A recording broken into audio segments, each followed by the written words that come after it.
It's my experience is you can have two people who are kind of trying and maybe most of their life is quite mundane and centered on just doing the regular things of life. And then in that moment, when they sing together, suddenly something happens and they become like divinely enthused and infused to be pure and empowered.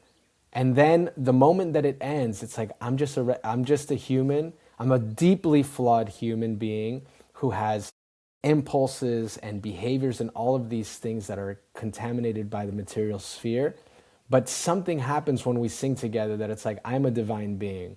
I am divine and I'm perfected. And in this moment, and sometimes it's just like, it can literally be one instant. It's like, for this instant, I am fully realized, this person is fully realized. We're all there.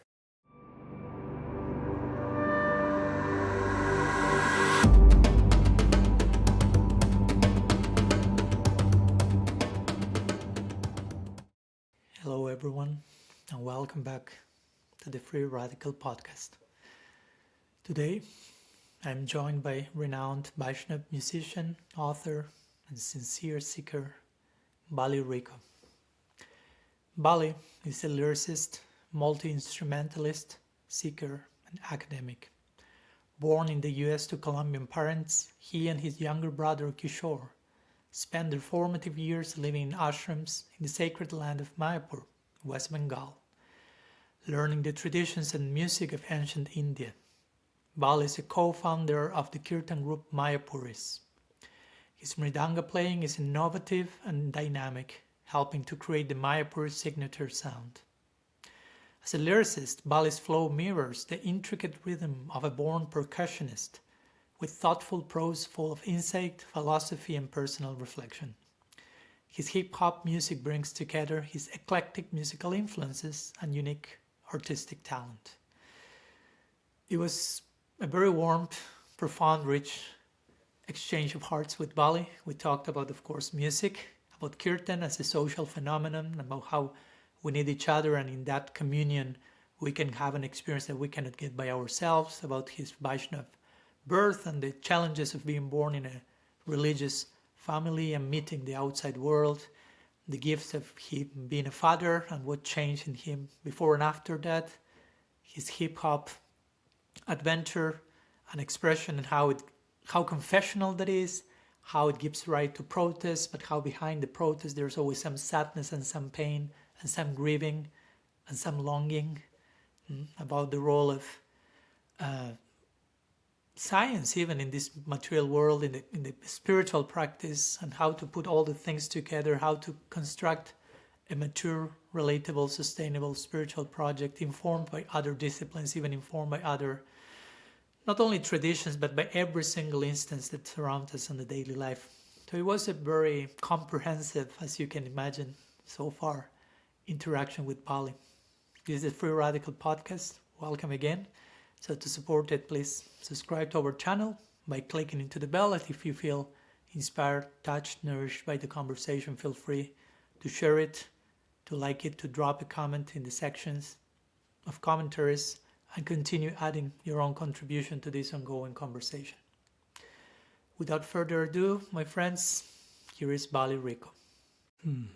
Bali, welcome to the Free Radical Podcast, and thanks for joining us. Haribol. Thanks for having me. My pleasure. I already had Danya. I was looking forward to having you soon, and soon we will be having also Happy Prabhu, so gradually the whole family is showing up to the table. So I always try and get my side of the family, it will be quite a task because there's my dad is one of 13 and there's a lot of us. Okay, I will have guests for a whole year episodes. That's good. That's good to know if I need some resources there. So I like generally to start thinking, remembering, and for a moment, and maybe you may need to remind me how we met, the two of us, first time in person. Probably was, of course, my first contact I think was through your wife Danya, and then I visited probably you in Alachua, eventually meeting the rest of the family again, Danya's siblings and your mother-in-law, Javi Prabhu recently in Mayapur. And I think if that was our first meeting, that was that historical moment when I was crowned by you as a bona fide sannyasi. Remember when you asked me if as an Argentinian I watched the World Cup final 2022 between Argentina and France? I say no. You didn't believe me first. Then eventually you realized that was true, and I was labeled by you as a bona fide sannyasi. So finally, someone who recognizes me for the real reasons. Truly renounced. Truly renounced. Joking. Thank you for that. So let me begin with another classical question that I present to my guests. Why you have chosen to join this conversation today? Beyond the fact that, of course, I invited you to be here. I enjoy the progressive spirituality that is kind of growing in our movement. We're maintaining the integrity of the tradition, but allowing ourselves to inspect and introspect on different levels. There's so much kind of knowledge and philosophy that exists in the world, and we can use that to enrich our spiritual progress and our path. I think growing up in a kind of traditional, like many of my peers, in a traditional environment, as a ISKCON devotee, second gen, going to ashrams and gurukul, and having the particular texts and the lexicon that we all share. It's nice and refreshing to be able to just discuss and kind of dive in using other worldviews, and I think other just different paradigms of understanding bhakti.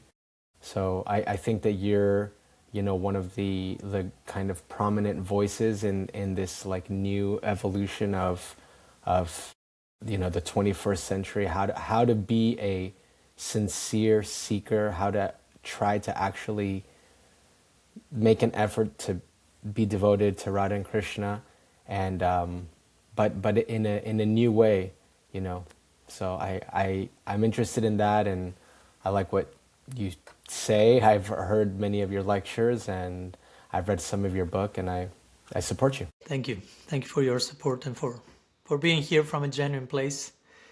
And I totally resonate with what you just said. I'm not saying that I'm doing that, but at least I resonate with that, and that's my aspiration. How we can, as you nicely said, okay, we have an ancient tradition, eternal wisdom, if you will, and at the same time we are coexisting with so many paradigms and so many currents of knowledge and perspectives, and how much we can engage in conversation and do so, and create what one of my mentors will say is an alternative orthodoxy, because we don't want to be heretics, so to say, but also there is like in my opinion, a very rigid way of being orthodox. So actually, recently I came to realize that this word heterodox, that sometimes it's used, is not the opposite of being orthodox. The opposite of orthodox is heretic. So heterodox will be like an alternative way of being orthodox, like not forgetting our roots, and on the foundation of those roots we have embracing a progressive and alternative, a new way of being a person, a lover of God, and whatever. So thank you for that. And of course, I'm inviting you because I also acknowledge you as someone who embraces that paradigm. So welcome. And as with all of us, I'm thinking that, of course, we have also many facets in our individuality, in our personality, in who we are, in how we serve. In your particular case, Bali, I don't know, we could say, and I don't want to label you, you tell me if I'm over-labeling you, but of course you're a Vaishnava, you're a lyricist, you are a multi-instrumentalist, you are an author, you are a father, and so much more, of course.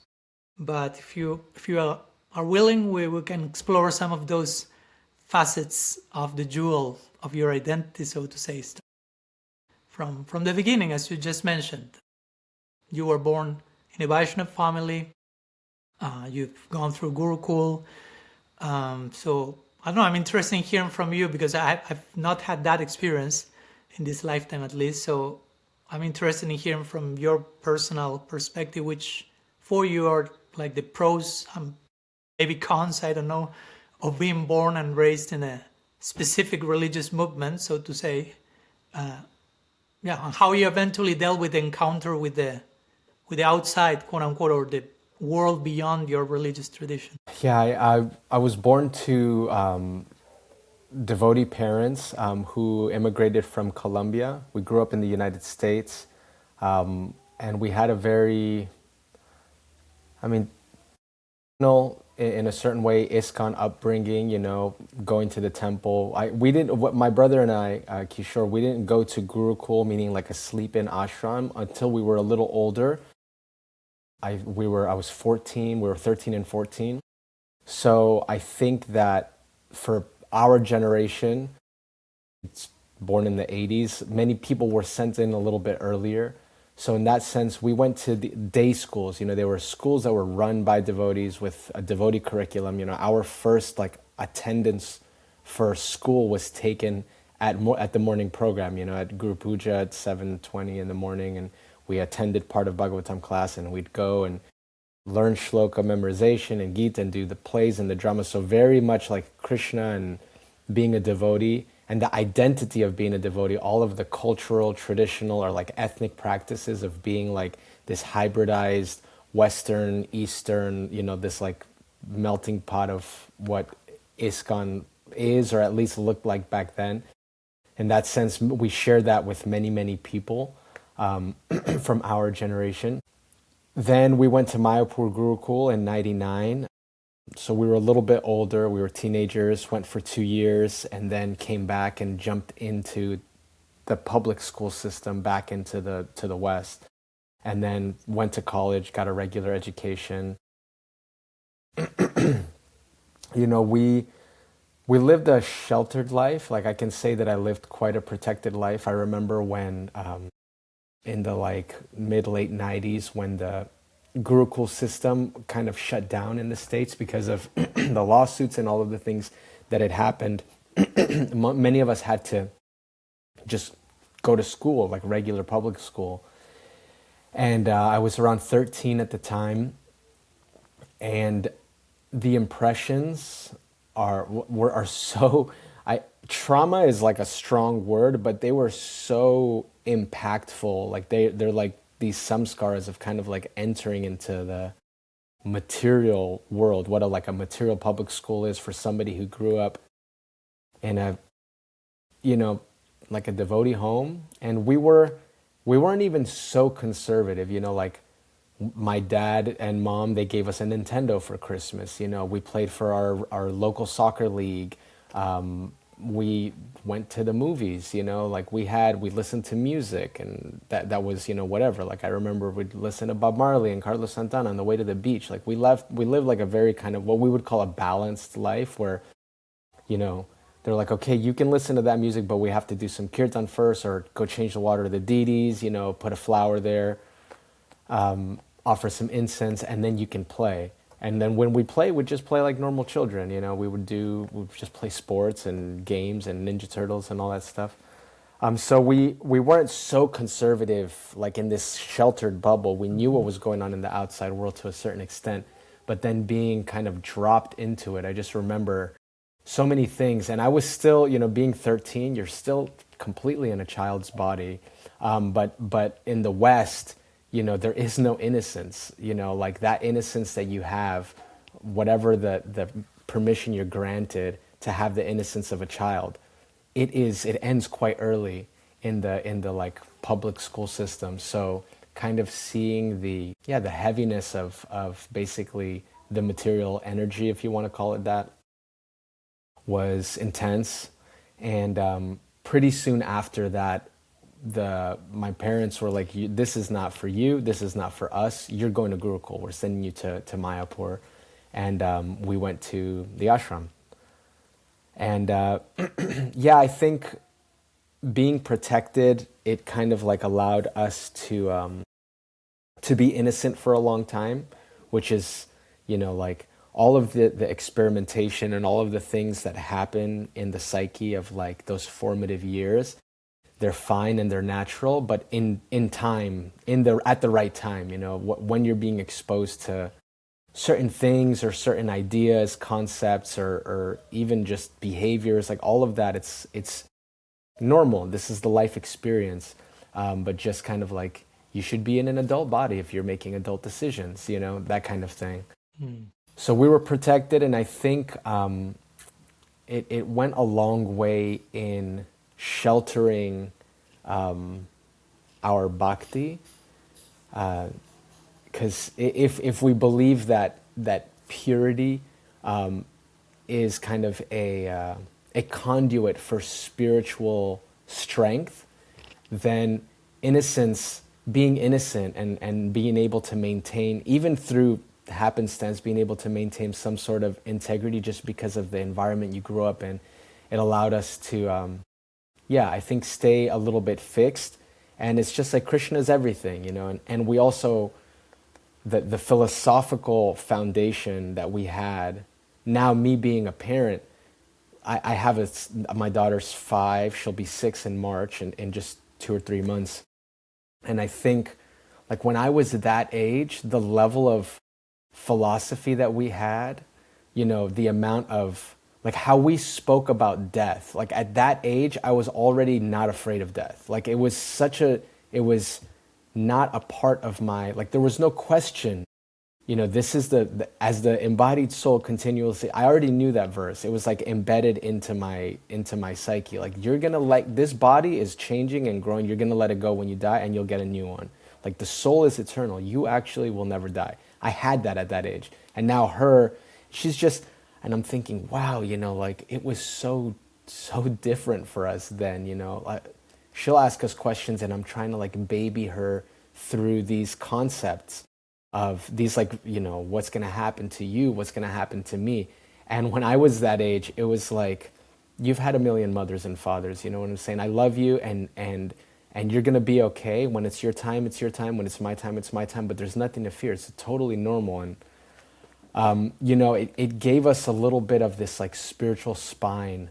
And Krishna was everything. We had, like, faith. Like, when bad things would happen, it was just like, this is karma. This is just my karma, or this is their karma. Like, tragedies, disasters, personal difficulties from a small age, that was just so embedded in my life, that and the belief in that was so strong. Bali, and will you see all this last thing you mentioned as a pro or as a con? In terms of, you had a philosophy, you have a way of seeing, but sometimes some of these concepts can also take one to be a little bit indifferent to human emotion or experience. Oh, that's your karma, or yeah, you are my mom, but one among millions.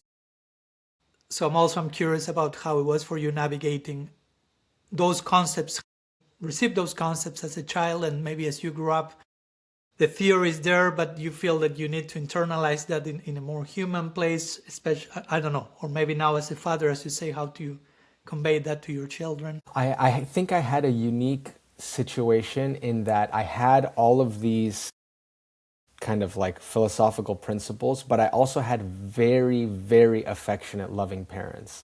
There was never any sense of, like, I was, like, that philosophy was there, but it wasn't like my parents were like, hey, this is just like a passing transaction because, like, my goal is to, get liberation and you're not my child. The things they were told to us, but with the bubble that I lived in, and I think we had many unique things, but the bubble that I lived in was my parents were very affectionate and very there was never a question. Like, it was like, like, we grew up, it's a Latin family, we're from Colombia, and so it was full all of the emotion that exists in these cultures. It was fully there. We were embraced and sheltered by that. So I think, my lack of empathy that I have is my fault. It has nothing to do with my upbringing. Whatever, like, emotional shortcomings I have, I think they're more from just what is inside me than that. Because I really had, when I say balanced, it was balanced in that way. Great. Yeah, that's a beautiful combination. And in connection to your upbringing, Bali, I'm wondering, because I've talked with many second generation devotees born in a Vaishnava family going to Gurukul, or not going to Gurukul, but somehow being born in Gaudiya Vaishnavism as their, so to say, family religion, if you will. And many of them telling me, like, I remember talking to Namrasa Prabhu, and he told me, well, I was born in the religion, so in one sense I didn't have to choose my religion. But at one point of my life, in his particular case, he told me I had to choose whether voluntarily, do I want to make this my path, or I'm just carrying it with a socio-religious momentum that came from my parents. So I'm wondering, in your case, if there was or is, or maybe will be, or not at all, a time when you feel like a more official moment of you choosing that, or if that happened, how it took place. I think that I choose it every day, and I think so I'm 40 now, and I think that I'm choosing it now more than I've ever had to choose it. Growing up, and in retrospect and currently, I just feel that there is no substitute or alternative that offers the fullness that I find here. The wholeness on many dimensions, like the Vedanta, it just is so complete. And so your options are, okay, this religious path, then other religious paths, or no religious path. That's like your thing. So the other religious traditions, I have so much respect for them, and I truly believe that the people who they're looking for God on these paths will find God at the end of their lives. I don't know how that looks. I don't want to pretend that a devout, pure Christian goes to Krishna. Or goes to Jesus. I don't know. And I don't want to speculate either. I believe that they will find God in some way or form at the end of their life. If they love and they want that union, they will. But those traditions, they leave, for me, a lot to be desired. Philosophically, sometimes there's just certain things, and they can even be a handful of points that it's just like, our tradition it just takes care of that in such a nice, neat little package. And I find that if I were to ever pursue that, it would just, those questions or those doubts or this, this point is just like, I just don't accept that. That would be an obstacle for me to ever fully embed or invest my faith in any other tradition. So then it's like, okay, then the other option is have no spirituality or no religion or no anything. And that I find it dissatisfying. I think so I received my doctorate in pharmacy. So I fully went down a hard science route of education. And those years were very difficult to me because it's such a mechanistic, reductionist way of viewing the world. Everything from the first class that you take all the way for those years, it's so rooted in just physics, biology, and chemistry. And everything is physics, biology, and chemistry. And then anything that you can't touch, it's just psychology, which at the end boils down to the chemistries. And there's no space or room for any type of metaphysical anything.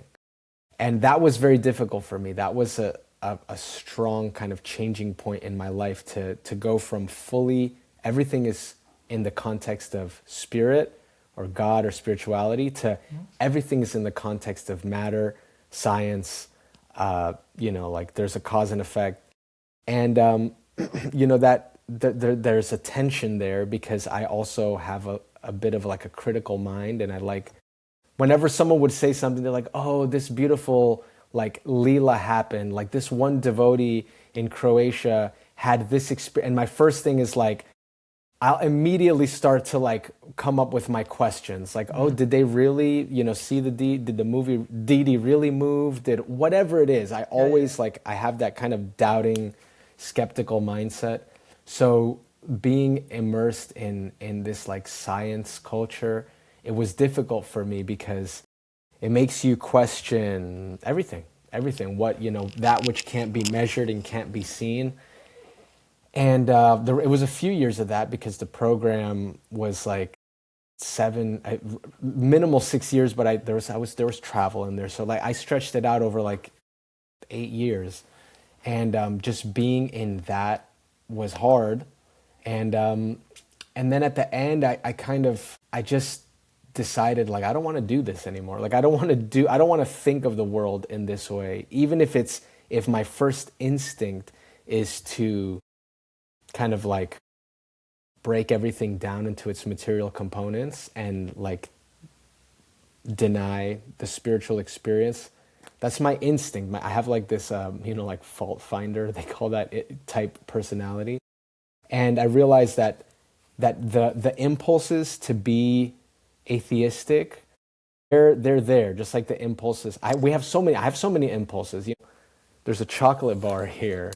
And my impulse is to see You can eat it whenever you want, no problem, Bali. I'll give you permission. and we'll edit that in Edit the post. recording later, no problem. We'll edit it in post. So like the impulse is there, and then I have so many impulses, and that's one of them. One of the impulses is just to kind of break things down into matter, chemistry, physics, and psychology, and anthropology, and all of that, and I just like, I don't want to do that anymore. I mean, the impulse is gonna come, but I don't want to like feed that. I don't want to follow that path because it's dissatisfying.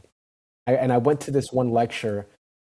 They had some hybrid like Bhaktivedanta Institute science type seminar in Gainesville with scientists and spiritualists, and it was really nice. And I think the mayor or somebody, some kind of politician or member of the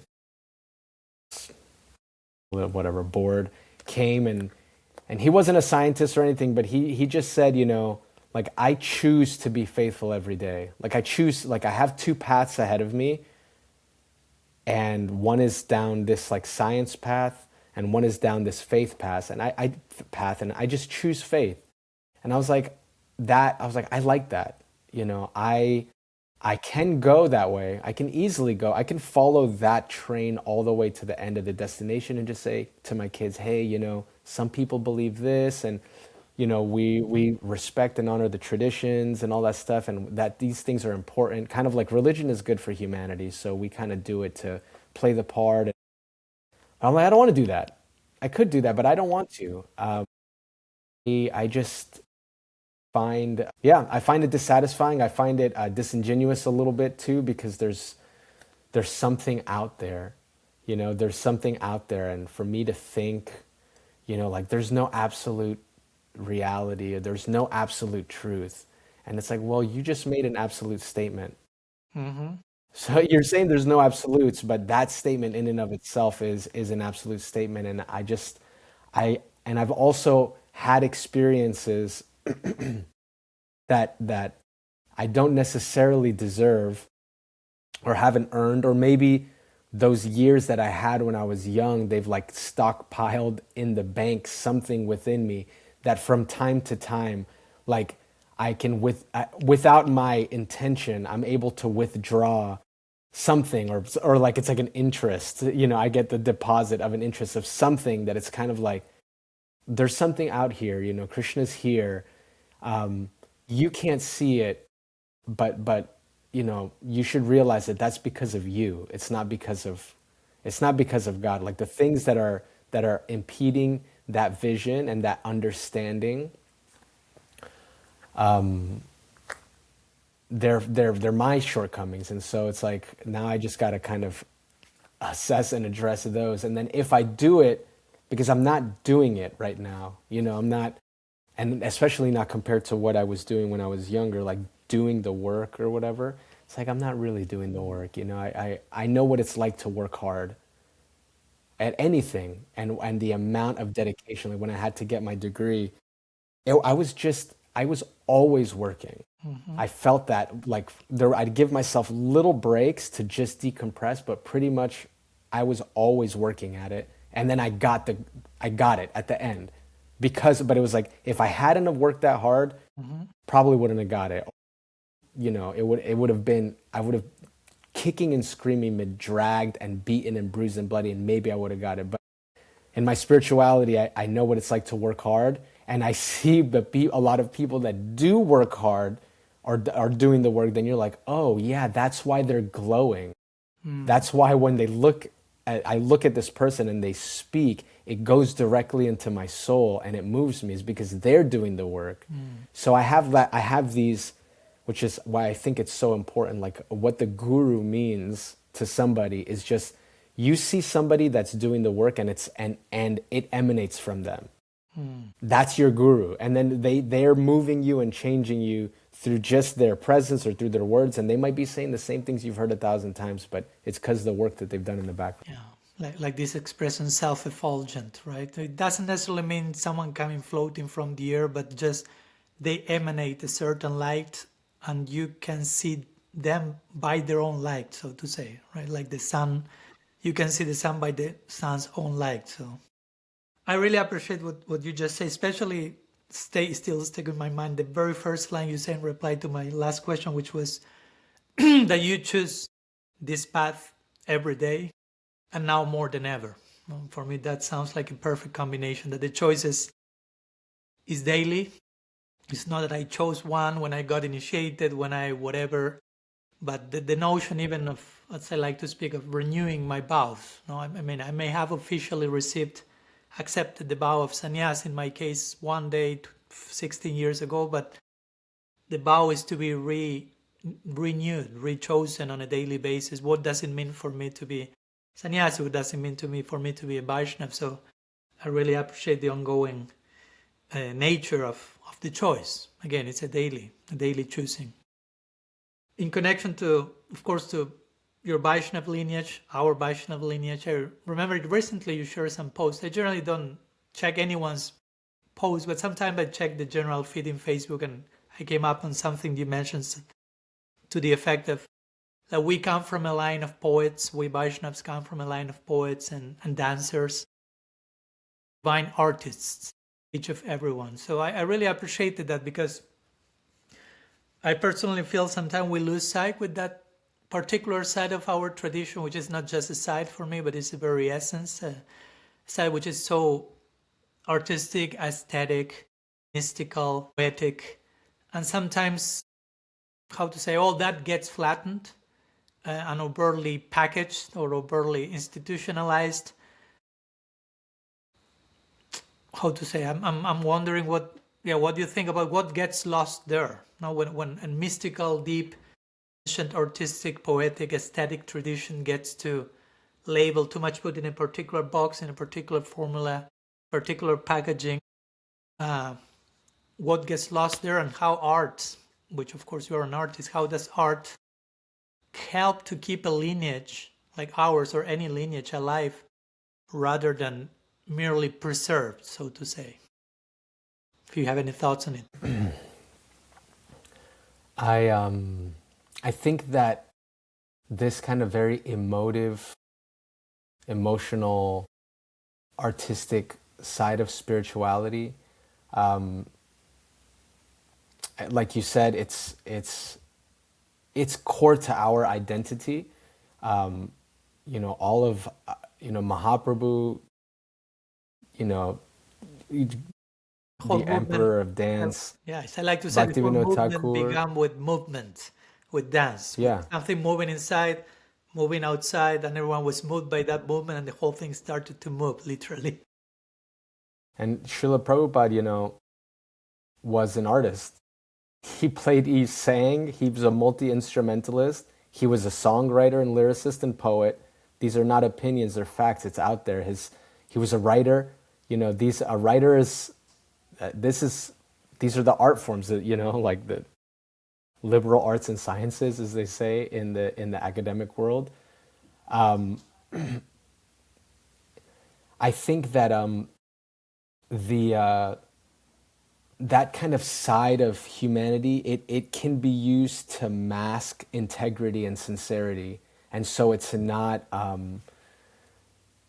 valued. It's like kind of like if you're an actor, you can cry really well for God. You know, whereas somebody who's not an actor, who has not an acting bone in their body, if they're weeping because of something, you know it comes from the integrity of their path. Yeah, yeah.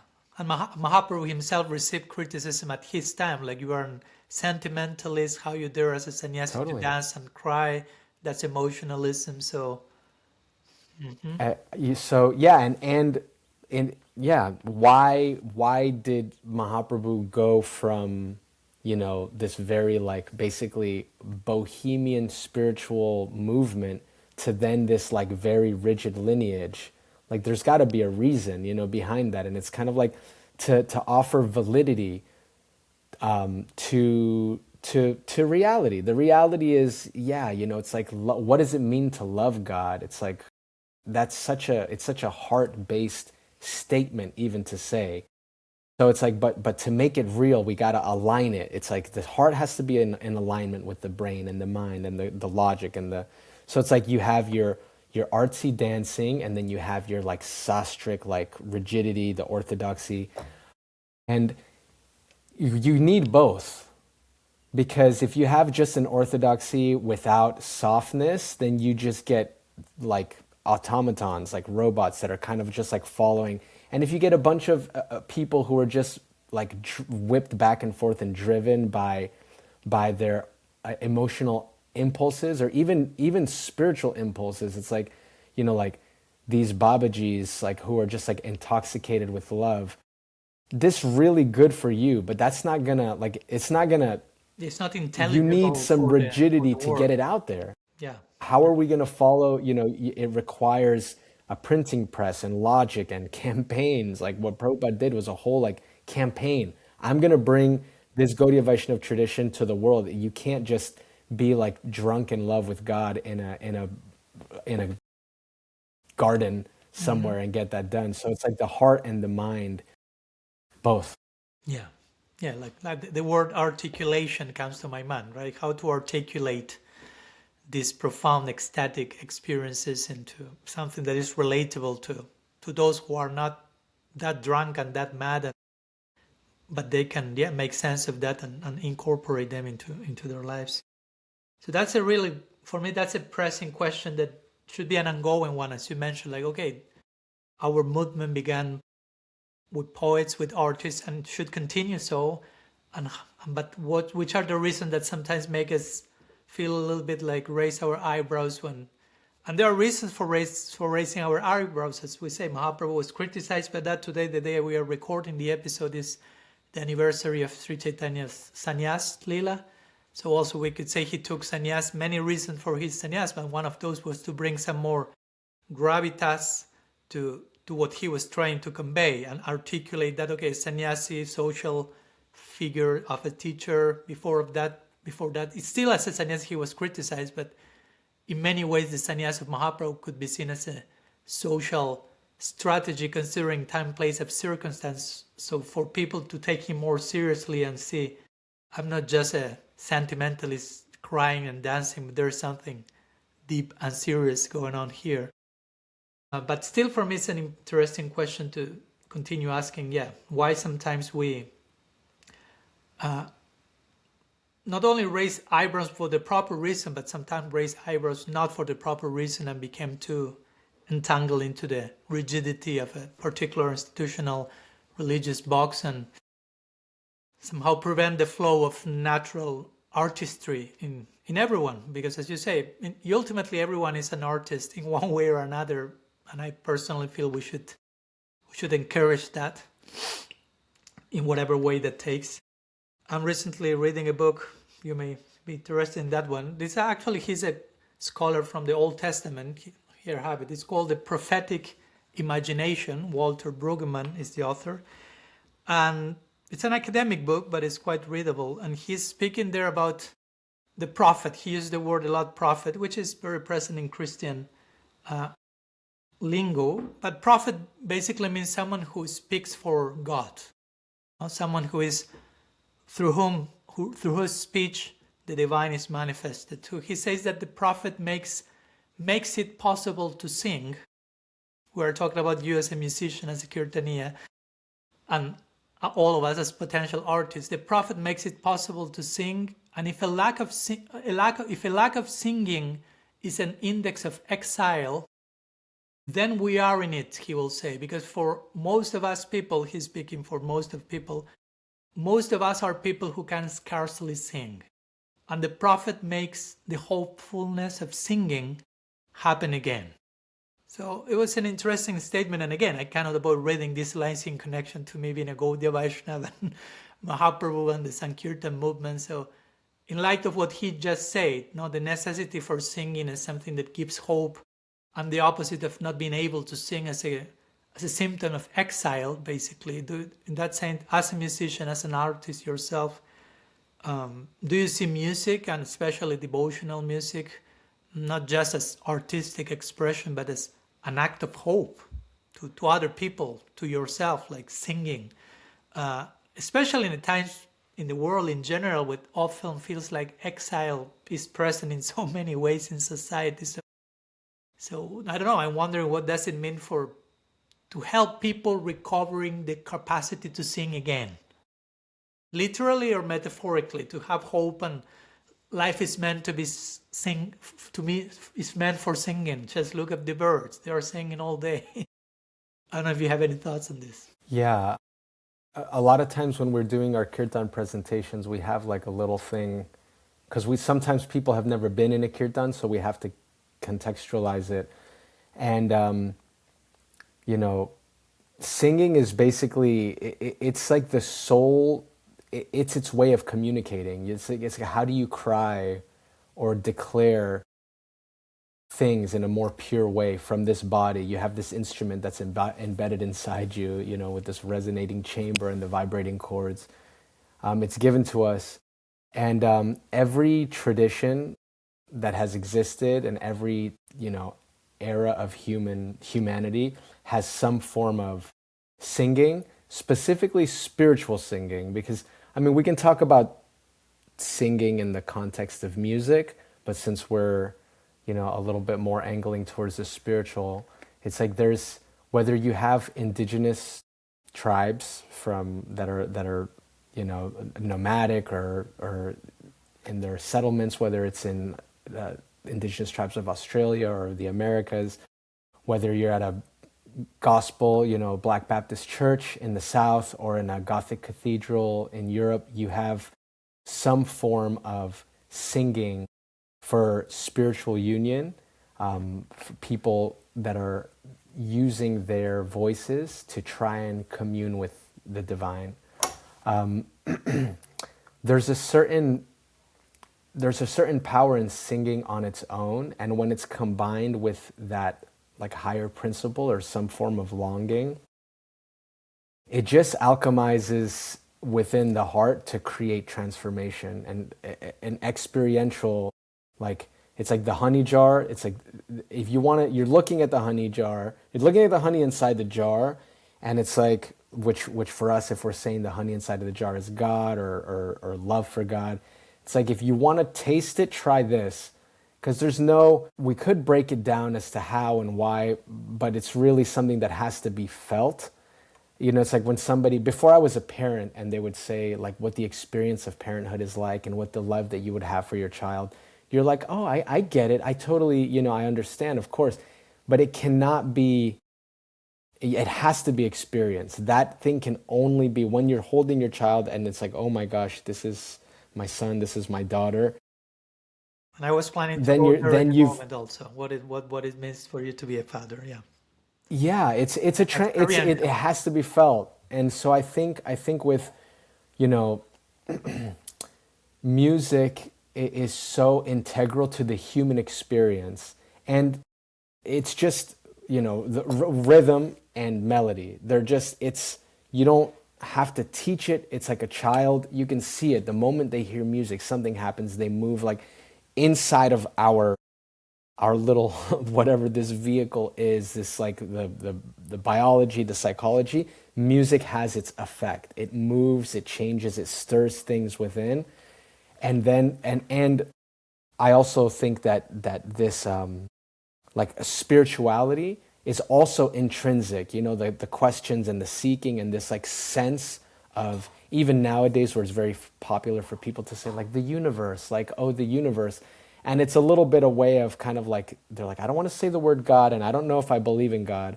But there's like, I acknowledge that there is something greater than myself. That for me is like the seed or the root of spirituality. It's like, I acknowledge that there is something. I don't know what it is. I don't know if I even accept that, that there is, but I acknowledge that it's there. Yeah. And so when you have these two kind of intrinsic principles, they mix in a certain way and create a very lasting and powerful impression. And I think that specifically why in this age, like the modern age, or Kali, it's like why Kirtan is so prominent is because specifically now, like out of all of the unions of the human experience and spirituality, which can get you up there to like whatever, divine ecstasy, this is the one, these are the two compounds that together create the most powerful reaction, which is Kirtan, which is basically singing for the divine. Yeah. And I'm reflecting about, I can see how much more and more people, of course, they are looking. I mean, we are living in an age where there is such a big crisis of meaning and purpose. And so many people in general, but youth in particular, also are going back to exploring spirituality in one way or another, like from that crisis of meaning and purpose. But also they are looking for something experiential. I mean, of course, theory is there, the dogma, the teaching is there, but if it doesn't take you to a particular undeniable experience, it's not enough for them, and that's great. You need an experience.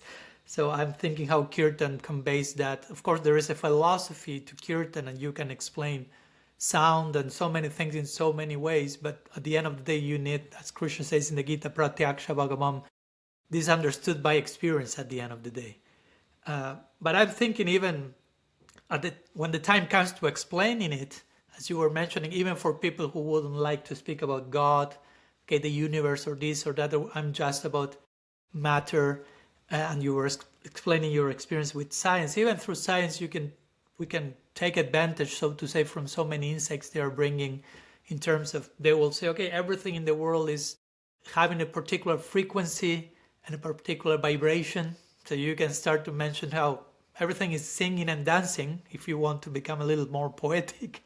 Every atom is singing and dancing in its own frequency and vibration. So again, that's why it's natural. Rhythm and melody and dance and music and conceive all these practices in this way. I'm thinking about Kirtan also, that you just referred to briefly, also the communion part of Kirtan, which we'll call Sound Kirtan.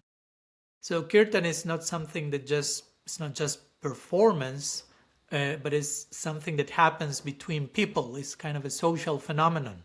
Sometimes I like to make a play of words that by myself I can take a pair of kartals and do some Kirtan. But to do some Kirtan, we need each other, so to say. Not to downplay picking a pair of kartals and singing to God. But when we are in community, so to say, with other people, that creates an alchemy that cannot be found by oneself. So I'd like to ask you, I mean, you've spent literally thousands of hours and days and weeks immersed in the experience of Kirtan. So how do you experience Kirtan as a relational space? No? Where actually, at times you are listening, at times you are leading the Kirtan, at times you are following someone, depending if you are playing an instrument or singing. So there are all these different roles in the relational space of Kirtan. So if you could share some reflections on that. Yeah. There's kind of I'd like to speak about two different principles of Kirtan, which one is that when you're with peers, the Kirtan will lift you higher than the sum of your parts. So, like, say if we wanted to quantify people's spiritual depth and understanding and integrity, and you have 5 points and this person has 7 points, when you get together, something happens in the moment where the thing provides 3,000 points, and the sum of your guys' spiritual integrity is only 320. So how did something happens that it's like, oh, it's taking us to a place that we are not at individually, but somehow when we're doing it collectively, we rise, higher than the total sum of our spiritual understanding. And why that happens, maybe there's some either science there, or there's some scriptural type of evidence as to how it brings you, to a higher level than you would achieve alone, but even that two individuals would achieve alone in summation, still it goes higher. Mm-hmm. I don't really have an answer for that, but that's my experience. My experience is you can have two people who are kind of trying, and maybe most of their life is quite mundane and centered on just doing the regular things of life. And then in that moment, when they sing together, suddenly something happens and they become like divinely enthused and infused to be pure and empowered. And then the moment that it ends, it's like, I'm just a human. I'm a deeply flawed human being who has impulses and behaviors and all of these things that are contaminated by the material sphere. But something happens when we sing together that it's like, I'm a divine being. I am divine and I'm perfected. And in this moment, and sometimes it's just like, it can literally be one instant. It's like, for this instant, I am fully realized, this person is fully realized. We're all there. And then, and maybe it can sustain. Sorry, you're having a trailer of eternity, as I like to say it. Yeah, exactly. You're getting a preview. I think like those drops of grace I was talking about that I've gotten in my life. It's kind of like, you get that, and I don't necessarily know that I have an answer as to that. I think I have that observation. And I think another aspect is when there's somebody who is particularly empowered or invested in Kirtan or in God, in their spiritual path, they can ignite a situation to bring people beyond what they would do on their own. So you can have just everyone, like, you just call them like whatever, like fungus, the bottom layer spiritually. And then you have one being, if you want to call them enlightened, or maybe not even enlightened, but empowered through their investment in chanting. And they'll transform those people in that moment. It's like kind of like a rising tide, but one individual or a group of individuals, if it's not always one, can actually just lift, and then all the ships that are there, they all get risen up just by the power of one person or of 3 or 4 or 5 people. And in that moment, everybody there becomes supercharged with spiritual energy. And I don't have an answer. I'm sure that there's evidence somewhere, and something says somewhere, and something, but for me, that's Kirtan's power. The Kirtan, the ability to lift higher than would be lifted or attained by any mortal means, is able to be done in Kirtan, and sometimes like done quite easily. Something that comes to my mind, and I don't mean to sound like now I'm offering you the answer to the thing that you didn't have an answer to. I'm just thinking along with you. And what came to me when you were saying, okay, why this is happening. And it's not that we want to reduce the experience to an explanation, but I think there's a beauty in exploring that. What came to me is like, okay, we are all relational beings in one sense. We all exist in connection to one another with a common center. No? We would call it Krishna, okay, the all-attractive center, and everything else in reality is like orbiting around that center. So Kirtan is like an embodied affirmation of that. Like we sit around the center of Krishna, around the name of Krishna, the sound representing that center, and everyone singing along, like orbiting around that center. So it's a way like enacting what already is going on, but if we don't live as if that's the case, we don't have the experience. So when we intentionally sit, acknowledge a common center, invoke that common center, and engage in Sankirtan in relation to each other is kind of a way of bringing to our not only memory but experience. Oh, we are all one family, we are all interconnected, we have a common center, and that brings an experience. So that's what I was thinking now, and that's what it makes me think of so many sections in scripture that, I don't know, that also Kirtan, of course, it's chanting and singing, but also in our tradition, Kirtan could be seen as speaking about God, no? Like Sukadev Goswami is described as the Kirtan, these 9 methods of Bhakti, Shravan, Kirtan, Vishnu, Smaran. Rupa Goswami say the main reference point for Kirtan is Sukadev Goswami, and he's not so much well known as playing mridanga or harmonium, but speaking the Bhagavatam, so which is a way of praising, basically. And then the Gita in the 10th chapter, 9th verse, speaks about how devotees share with each other their hearts, speaking about Krishna, and they, again, are raised to another level by their sharing, nourish each other, enlightening one another. So I'm relating to these verses, which do not necessarily may relate to picking the harmonium and the mridanga, but speaking about Krishna, but that same thing is Kirtan, that same thing applies to the chanting. And I really like what you mentioned also. I really appreciate that these two varieties of getting together with peers from a sincere place, and all of you raising to a particular level of experience that is bigger than where you are as individuals, or having a particular, as you say, empowered 1, 2, 3, 4 people that somehow pervade the whole audience to be there as well. And it makes me think of this a statement by Rupa Goswami. He says that 3 qualities of sadhu sangha, swajatiya, snigdasya, and swatabhara, with like-minded people, with affectionate people. And then he says swatabhara, which many times is translated as with higher people. But for me, and I've heard that from other practitioners, these higher people can mean with someone who is clearly higher or more empowered, like going to your example of someone empowering everyone else and raising everyone to another level, or associate with like-minded people that are maybe all peers, but if we get together from a sincere place, our sincerity will take us to an experience that is higher. We feel a higher current descending, even if we are all peers. So yeah, I couldn't avoid relating all that stuff to what you were saying.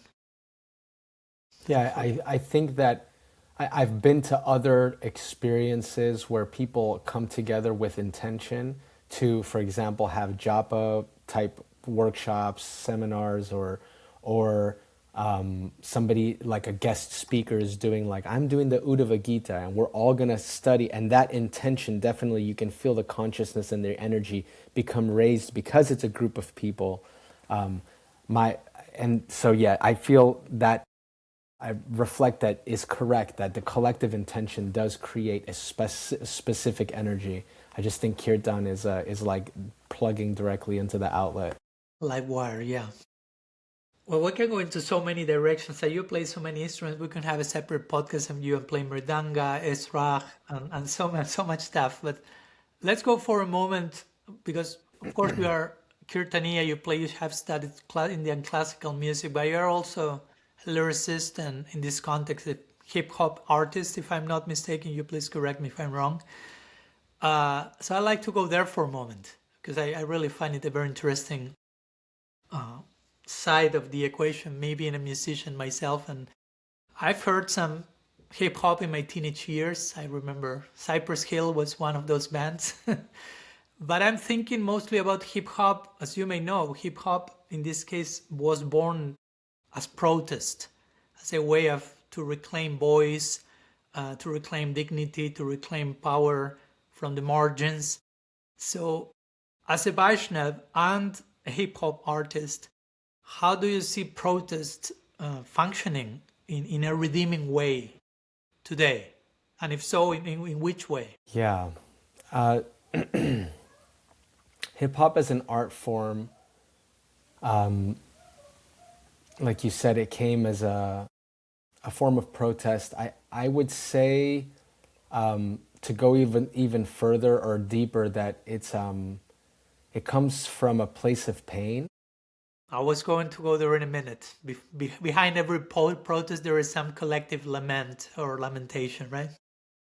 Yeah, and so and that pain in the human experience, it creates an edge, like there's fun, hip hop can be fun and it can be lyrical and it can be so many things, but I think if we boil down why it's so powerful is it's such a candid dialogue, or I guess monologue, of the human condition, what that person is going through, and a lot of what it sprung from was places of pain. These people that are marginalized or dispossessed, and then the lives that they're forced to live because of circumstance, and then they're sharing in an art form that is so, there's no art form musically that is better suited for candid, frank conversation than hip hop. You have so much music and you can say so many words. Sometimes I'll look at my songs and the amount of lyrics, if you take like a general, like a pop song or a rock song, and you have your verse, hook, you might have like 60 words in a whole, like a classic. They'll be like, oh, in a classic. And then like one verse might have 3 times that, and I have 3 verses and the hook. It's so much, because the spoken word to rhythm at a certain BPM, you can express a lot of ideas, you can tell a lot of stories. And I think that, and for me, I think it is important to acknowledge that I'm making hip hop music and to acknowledge its roots, because that's kind of what guards one against like appropriating another person's culture, another people's culture and tradition. This is Black America, and what we have to acknowledge where it came from. And even, I think when I write, I can't relate to that marginalized position that they came from. I grew up with like very humbly and very simply, like we were in Section 8 housing and, on Medicaid and all of the stuff that, we were low income and all that stuff. But, I had 2 loving parents at home, and I was not surrounded by crime and all of these other things. I led a good childhood, but I have my pains. I had difficult experiences. I lost my mother at a young age. I have my own, which a lot of the things that I write about are my own, like, who am I fighting against? I might not be fighting against the police who are trying to brutalize my people and my culture, but it's like I'm fighting against my impulses and my senses, which I feel brutalize my psyche. And so kind of like fighting back those things. And then of course, just having, I think, and especially to bridge it with our tradition, where you have this longing, like I would really love to be in love with God, and like these things that are getting in the way, like I want to be connected, and I'm angry and I'm upset at like this prison that I have constructed because of my actions, my behaviors, my mindset. And so I grew up listening to hip hop music, and it's, I don't know numbers wise, it's definitely, if not one of the most powerful cultural musical movements of human history. And so I listened to it with the same kind of, I guess, attachment that other people do, which is, to the struggle, the journey, the reality, the candidness, the frankness of their experience. And then of course, rhythm, which is, I'm a percussionist. It's rhythm and then lyricism, the way that these artists are able to just make music with it's like, okay, well, this person can't sing that well, but the lyrical ability to create percussion and alliteration and rhyme is just as musically impressive as somebody who can like, who's like, I got pipes like crazy and they can sing. So, Yeah. so in that sense, yeah, I find it as an art form. It's amazing. It moves me. I still listen to it to this day. I have to be able to channel that. I got to immerse myself in it. And yeah, and I think it's a powerful tool for revolution. It was a tool for revolution. Many things, it has been kind of like the soundtrack for many changes in American history. And then internally for my own revolution, you know, because I can say the things that I feel, and if I say it enough, maybe it'll come true. You know, that's my kind of philosophy. Like I want to break out of this prison that my mind has put me in, and I want to be in union with my creator. Like, and if I say it enough times, then it'll manifest. I was thinking about, the word that came to me while you were explaining the uniqueness of hip hop was also the word confessional, right? It's quite confessional. It's very much entering a vulnerable space of nakedness, and again, strip off instruments and things, and it's you with your story, with your honesty, and giving it a voice. Basically, it can be can imagine connecting it with Kirtan in its own unique way, how empowering it can be. Like finding your voice, being able to articulate your story from a place of honesty, and as you said, and that I was about to tell, that even if hip hop have started as protest and related to protest, many times we hear the word anger, but generally, as one of my teachers will say, behind every expression of anger, there is an expression of sadness. There is some pain, there is some suffering, and it takes the form of anger. We are protesting about something that probably is breaking our hearts, right? So, and every generation, I'm thinking every generation, every individual, but even generationally, there's some specific things that we see, okay, we need to give voice to this, we need to protest about this. There's something that needs to be redeemed, basically, and therefore first that something needs to be named, because if you don't give it voice, if you don't articulate, it's not existing.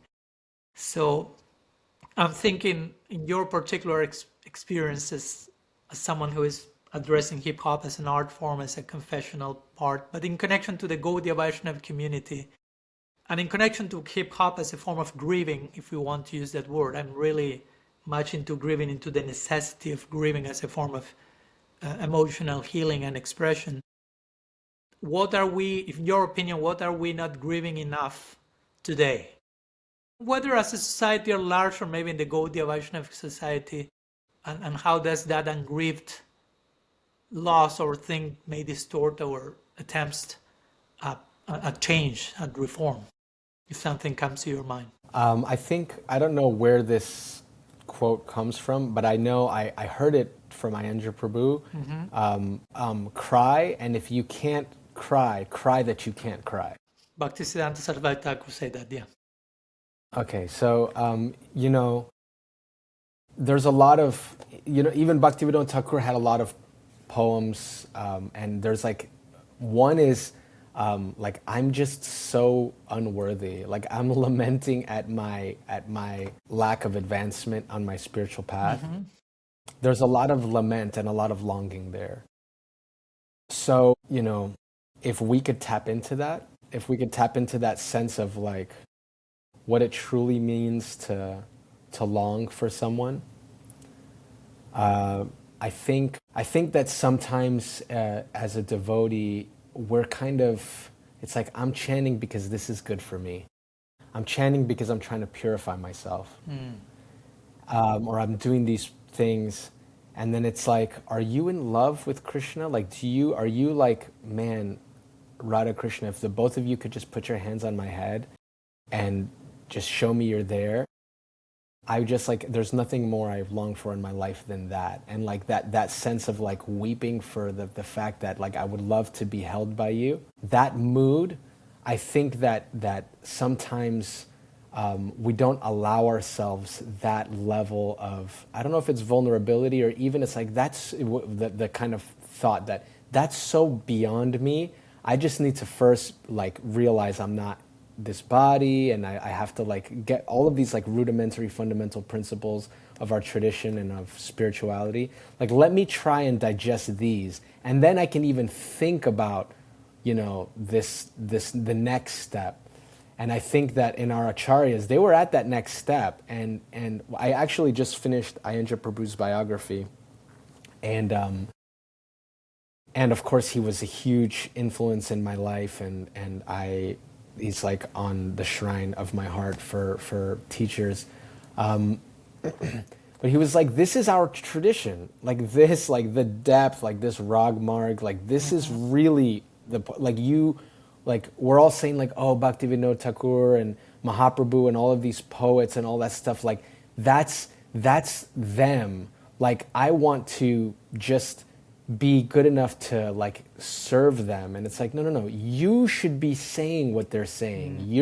This is your heritage. You are meant to be saying these things and longing for these things and working for these things. And he was so adamant about that people, they couldn't handle it. It was like, this is too deep, it's too advanced. And he was just like, are you trying to be in love with God, or are you just trying to, like, what's your end goal here? And I think, you know, connecting that that soft, artistic, poetic lamentation and longing for union, that's what's missing. And I think that art helps us. It's like, you may not be there, but when you sing with your eyes closed and you're pouring it out, you're there. You may not be there, but you have arrived in that moment for that particular instance in time. Yeah, and I was thinking, of course, it's such a delicate dance and navigation, because we can completely deny the whole thing. As you say, no, that's too high, that's Bhaktivinoda Thakur, that's Mahaprabhu, we are not that, and we can become evasive and lazy and not responsible enough to embrace our call.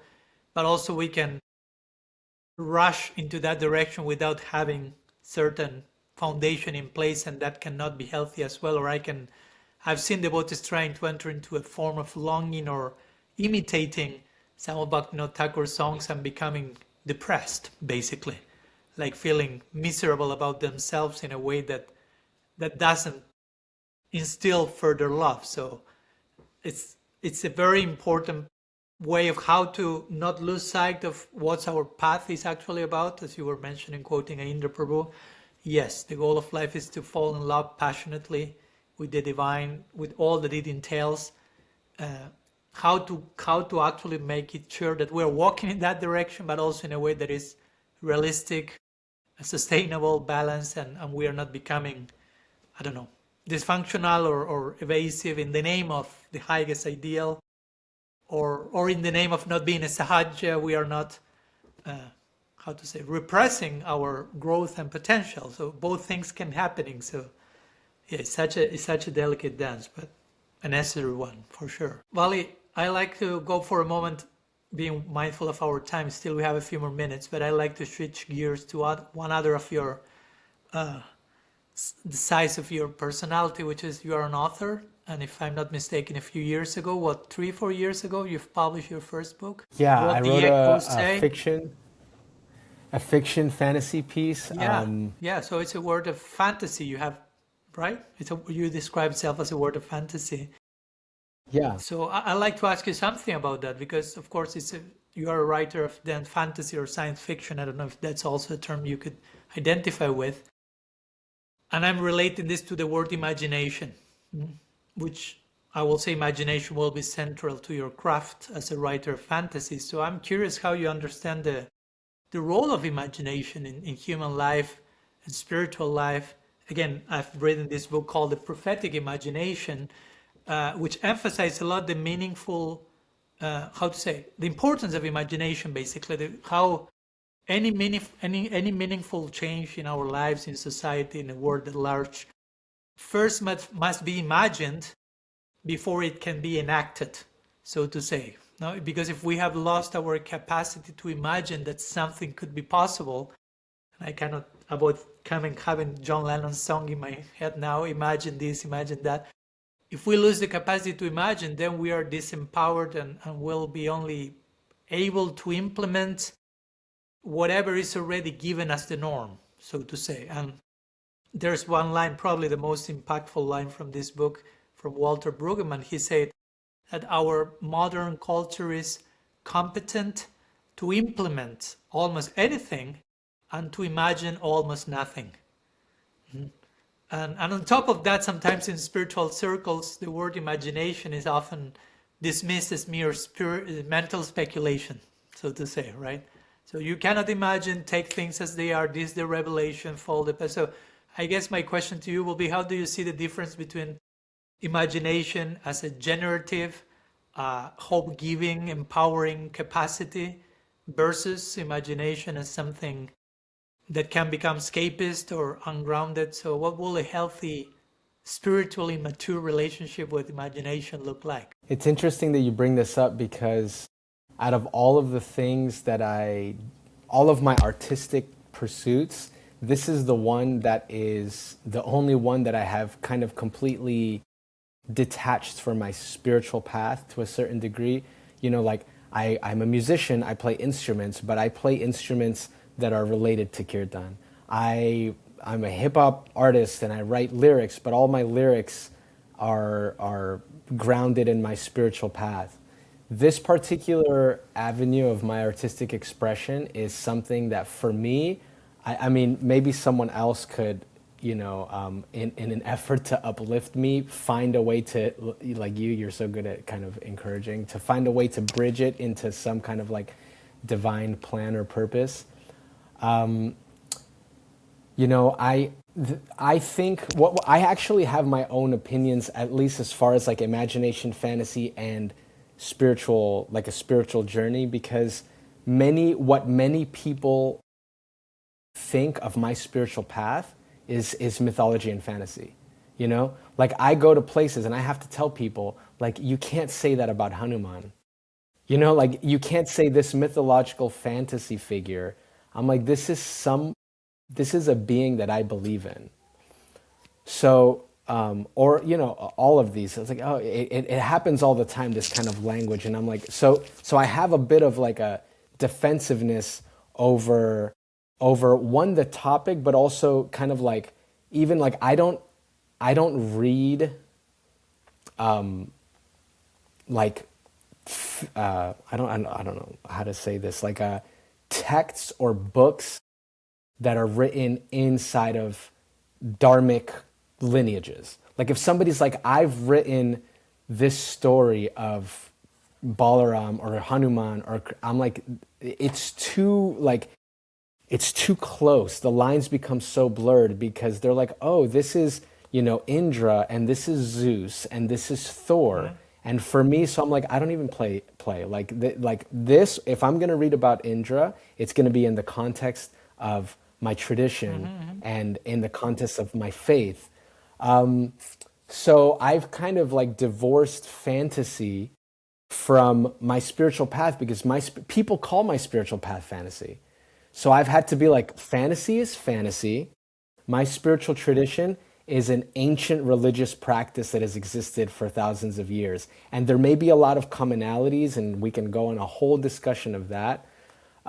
So anyways, all that to kind of contextualize that when I write, you know, like if you ask me about imagination or storytelling, for me, it's gonna talk about the human condition. Mm-hmm. Basically, like what, you know, when you read something, or when I read, or when I was writing, I'm like, I want people to feel connected to these characters, that when this character feels, they're like, because my story, the book that I wrote is a story, it's really about friendship. It's set to like an adventure, because I like to escape. Like I enjoy escapism. I like watching film or reading something or watching something that I get to see some adventurous escapade. That's something that I enjoy. So the setting is that it's an adventure, and it's got swords and magic, but really it's about these kind of different people from different little bit backgrounds, and they're all trying to protect one another, and they're all trying to help one another, and they're on this mission. And so it's like at the end, what am I trying to do is like this, you know, this is like the tagline for the book at the end was like, what would you do for your friend? Would you start a war? Would you kill a king? That's like on the back text, like how far would you go? So, it doesn't really have anything to do with my devotional path, but I would like a person reading it to think, to see something going on between two characters that are young and grew up with each other, and saying like, this is what it would be like to die for somebody, or to throw your life on the line for a person you grew up with, or this is what it be like to feel like maybe you are falling in love with somebody, but you have to protect your brother, and that's more important right now. Something like that. So for me, that's very human. These people, there's no mention of spirituality. It doesn't even, like, there is, which is maybe its own commentary, but like there's nobody in my book mentions faith or practices anything. There's no religious institution, which sometimes fantasy novels, they do that. I'm like, this is just a story about people. They're recovering from this war. They're trying to protect their friend, and let's have at it. Let's escape into this fantastical world with them. And if you like swords and like magic and like adventure and a little bit of intrigue, and there's a little bit of darkness in there with the villains, and there's family, like, there's their family, there's family trying to protect themselves, and there's a little bit of politics. That's it. So what the role is of storytelling and imagination for a person on a spiritual path, I think, to kind of come back and actually address the question that you had, I think that if you can't imagine, like if we're talking about Ayanja Prabhu, like if you can't imagine the goal, like being there, how will you even long for that? Like, and I'm speaking even for myself, who I don't necessarily know that I have an aspiration to like Ayanja Prabhu's aspiration. I don't know that that's mine. Where it's like, I want to assist Radha Krishna in their like conjugal pastimes in the groves of Vrindavan. I'm like, I don't know that, like, for sure it's amazing. I don't know if that's my that's the end fiend for my life. Maybe a long-term imagination, but there may be a middle-term imagination, something that still you can, in your case, no, like project something something to long for. Yeah. And I think going back to why our tradition is so full and complete is, it's like, how do you want to see God? Because it exists. Do you want to see God as your friend? Do you want to see him as your lover? Do you want to just serve? Does the thought of just being bowed by the greatness of like your creator, your divine mother and father, is that what works for you? Does like the negation of your entire identity, your immolation of yourself to merge into like, I just want to be back, that it also exists there. And so it's like, whatever attracts you, whatever attracts your imagination, whatever you can imagine yourself being in your purest state, like that exists inside of this tradition. I think that's why I just like it the best. And I think a role of imagination is like, okay, well, imagine that you had everything that you could possibly want in your spiritual journey. Now, like manifest that in your daily life. So if you want to serve like Hanuman serves Ram, like you got to imagine what that role and what those practices would look like. Thank you, Bali. And regarding your writing project, I may sound like I will be contradicting you, but in a loving way. I wouldn't say that your writing project is entirely divorced from your spiritual practice.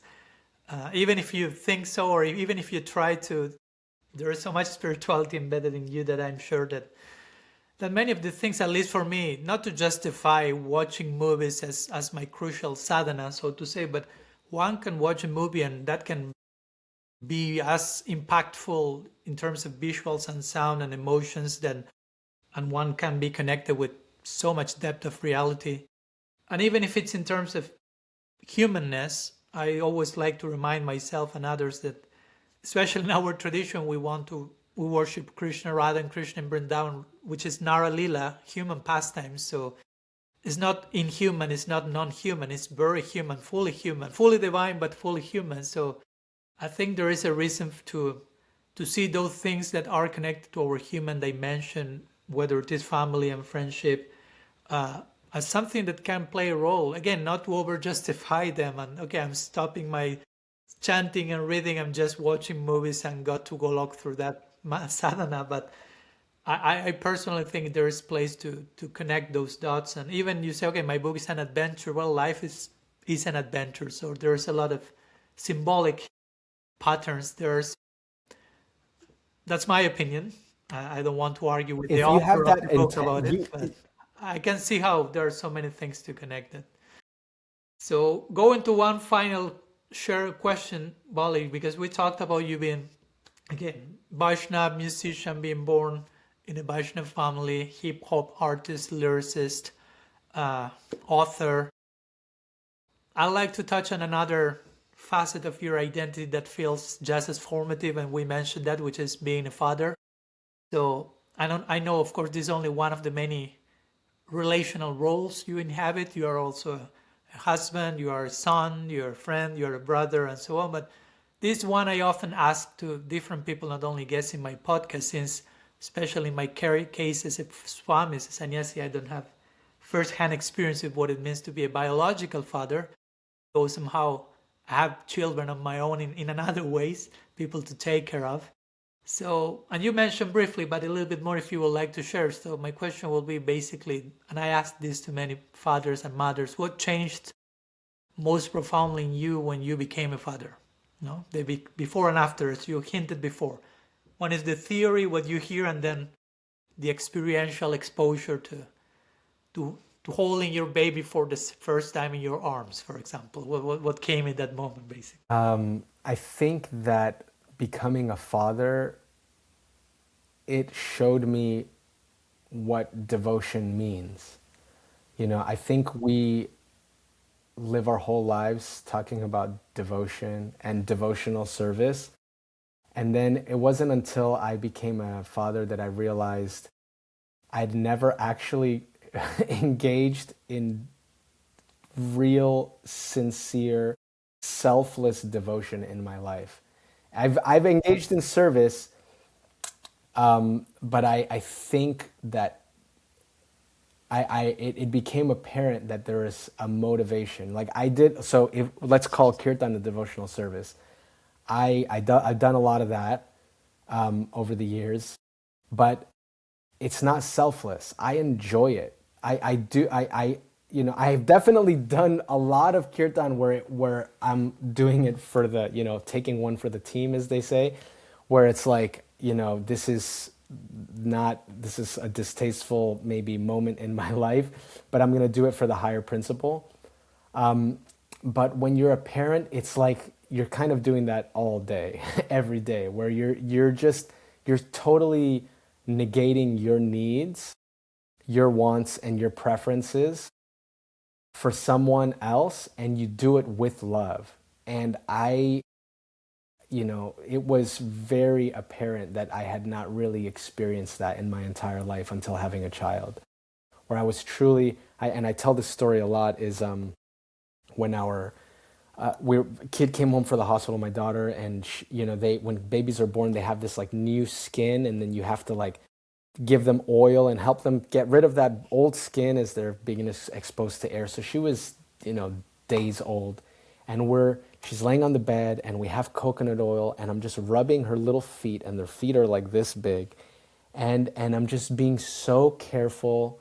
And I was thinking, like, I feel, and I told this to Danielle, I was like, I feel like I'm worshiping a deity right now. Yeah. Like this level of care and tenderness, and just like, what people who, like say Ayendra Prabhu, who is like such a devotion towards his Shilas and his Murtis, where it's just like fully immersed in serving this being in front of me. And and especially at that age, as they get older, there is some reciprocation.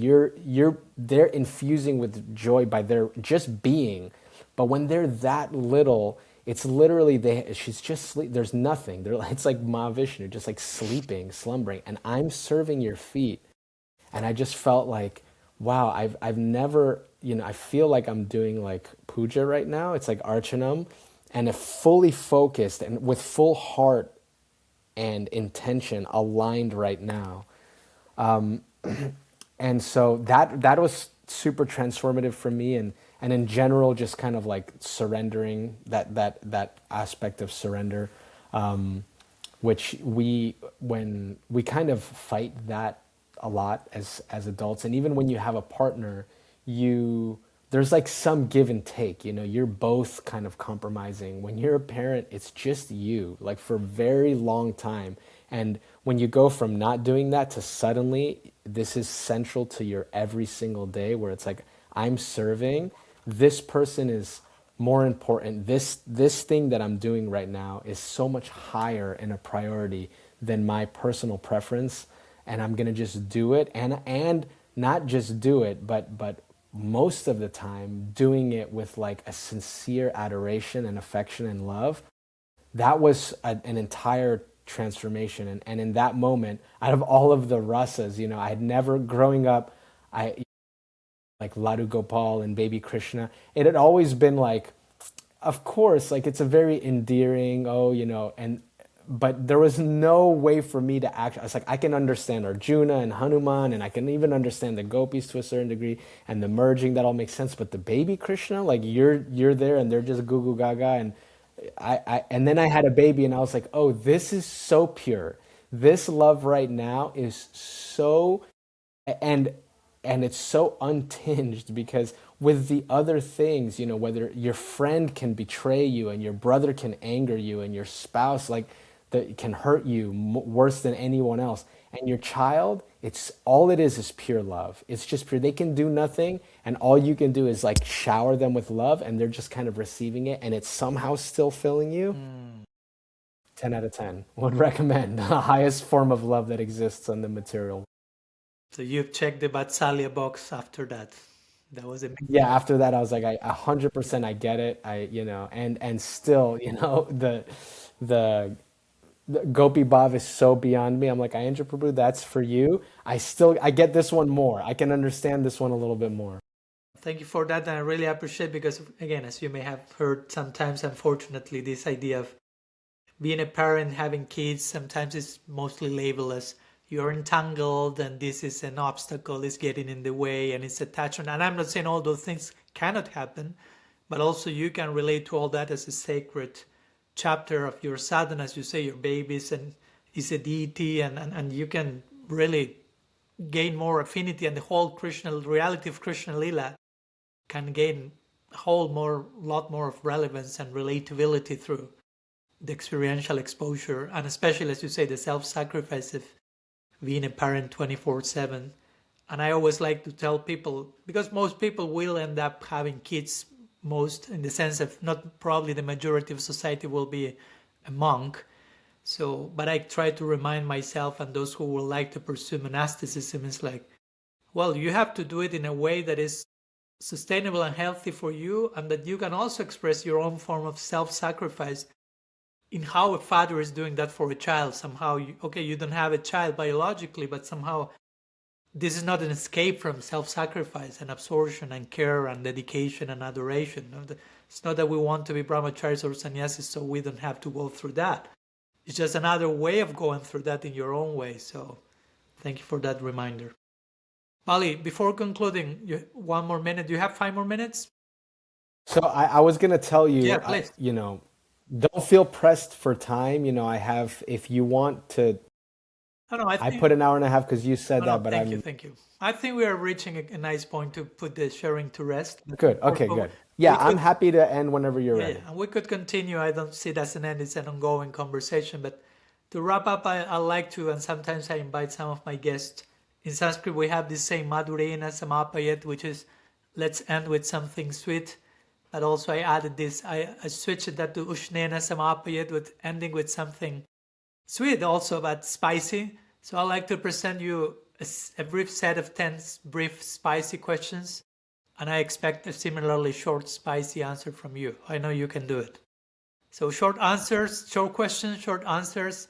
No thinking, not much thinking, just presence. Ready? Number 1. Mridanga or esrach? If one had to go silent forever. Mridanga. I choose the mridanga to play. Yeah. That's my weapon of choice for the rest of. Okay. Number 2. One word that you are tired of hearing in spiritual circles. One word. It can be 2 or 3, no problem. It can be an expression. It can be a concept. I think Karmis, Yeah, why not? I you know, like, to put contextualize, it's just basically the concept of us versus that. Like we are yeah, here, the and chosen. those they're non-devotees. We'll call it non-devotees maybe because that might, that there's some kind of hierarchy that we're somehow better.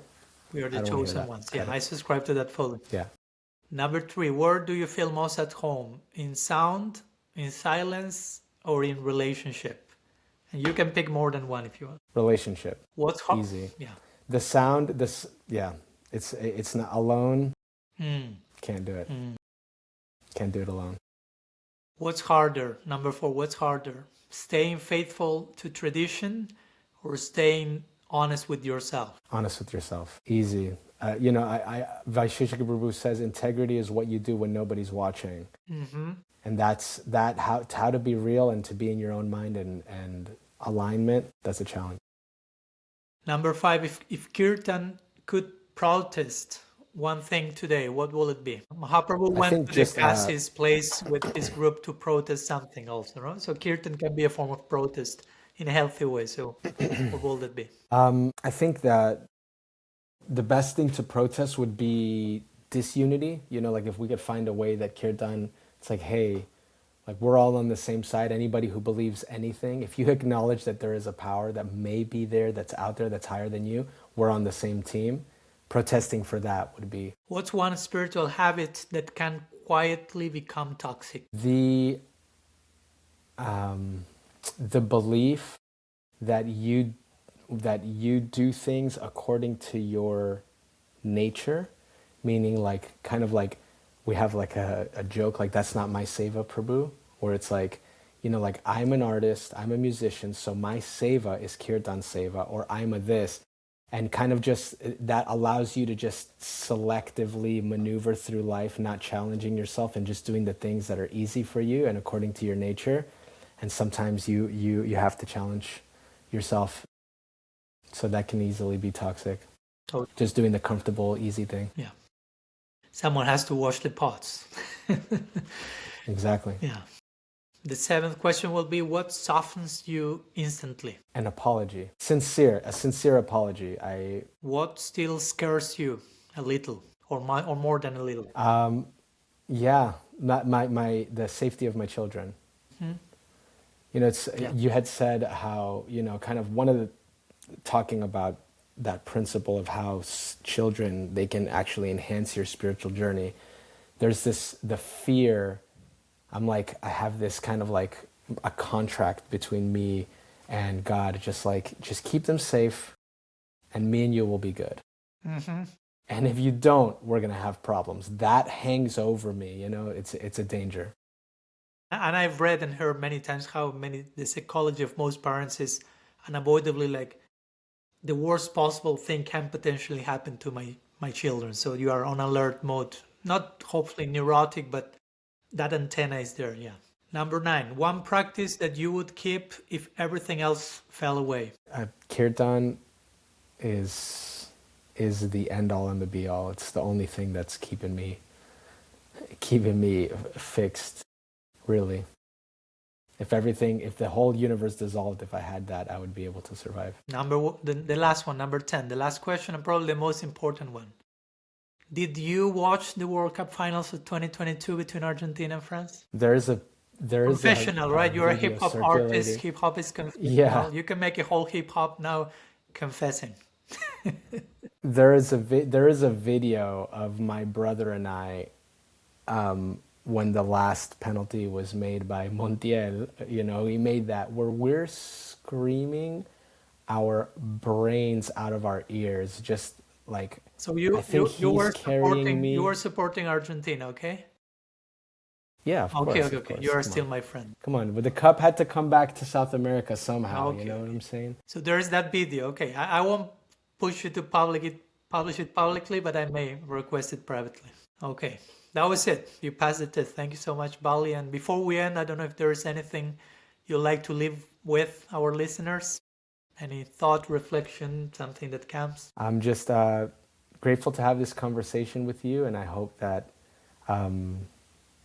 you can pray for me. We need prayers.